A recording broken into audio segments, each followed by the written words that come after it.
अयोध्या की पवित्र भूमि पर वो ऐतिहासिक क्षण आकार ले चुका है जो सदियों की प्रतीक्षा, आस्था और उत्साह का संगम माना जाता है।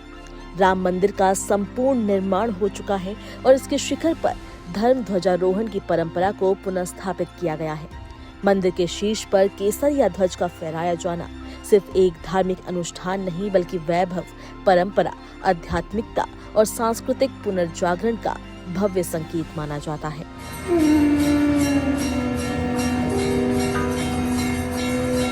धर्म ध्वज को सनातन परंपरा में हमेशा एक पवित्र और अत्यंत महत्वपूर्ण प्रतीक माना गया है। ये देवत्व की उपस्थिति, संरक्षण और एक विशाल आध्यात्मिक शक्ति का संकेत होता है। गरुड़ पुराण के अनुसार मंदिर पर फहराया गया ध्वज पूरे क्षेत्र को पवित्र बनाता है और जिस दिशा में ये लहराता है वहां तक देवत्व का आशीर्वाद फैलता है। रघुवंश परंपरा से लेकर रामायण और रामचरितमानस तक ध्वज, पताका और तोरणों का उल्लेख बार बार आता है। इसलिए राम मंदिर पर धर्म ध्वज का फहराया जाना केवल एक परंपरा का निर्वहन नहीं बल्कि ये भी घोषणा है कि आध्यात्मिक ऊर्जा अब इस धाम में पूरी शक्ति के साथ सक्रिय हो चुकी है।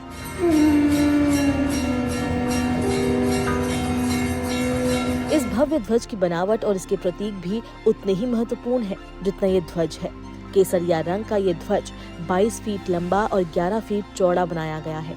इसे 42 फीट ऊंचे ध्वज दंड पर स्थापित कर 161 फीट ऊंचे मंदिर शिखर तक पहुंचाया गया है। इसका हर रंग, हर धागा और हर प्रतीक एक गहरी सांस्कृतिक व्याख्या लिए हुए है।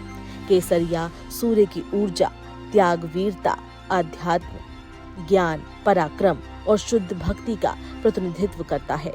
ये वही रंग है जिसने सदियों से सनातन धर्म की पहचान को आकार दिया है।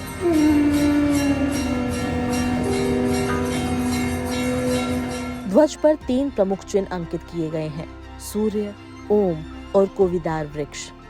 सूर्य भगवान की छवि रघुवंश की परंपरा को दर्शाती है क्योंकि श्री राम सूर्यवंशी हैं।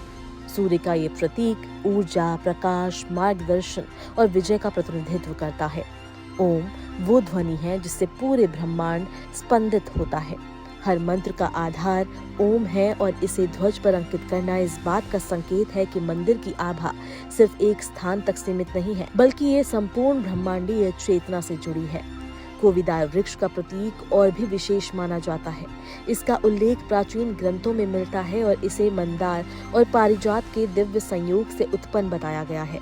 सूर्यवंशी परंपरा में इसे शुद्धता, समृद्धि और मर्यादा का वृक्ष माना गया है। वाल्मीकि रामायण में भारत के ध्वज पर भी इसका उल्लेख मिलता है और इसे और अधिक पवित्र और ऐतिहासिक बनाता है।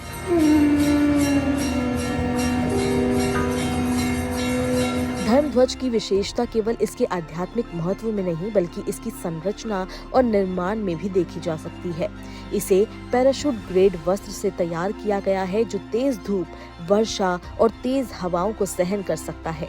ध्वज को इस तरह बनाया गया है कि ये 60 किलोमीटर प्रति घंटे की गति तक की हवा में मजबूती से फहराता रहे।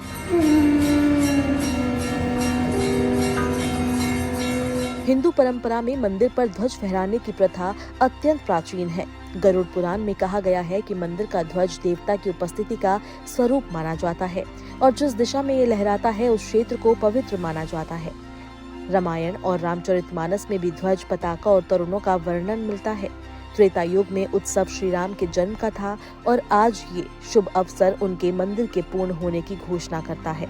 जब ये धर्म ध्वज मंदिर शिखर पर लहराएगा तो ये संदेश पूरे संसार में जाएगा कि अयोध्या में राम राज्य का पुनः आगमन हो चुका है।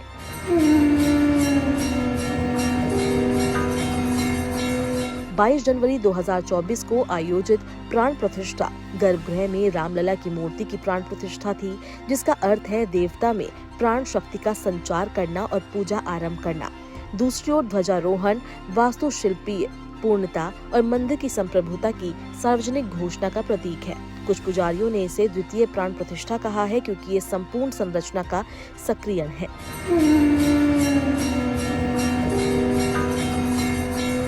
ध्वजारोहण समारोह विवाह पंचमी के दिन होता है जो भगवान राम और माँ सीता के विवाह का प्रतीक है। ये पूर्ण हो चुके राम मंदिर में राम सीता विवाह उत्सव के उद्घाटन समारोह का प्रतीक है।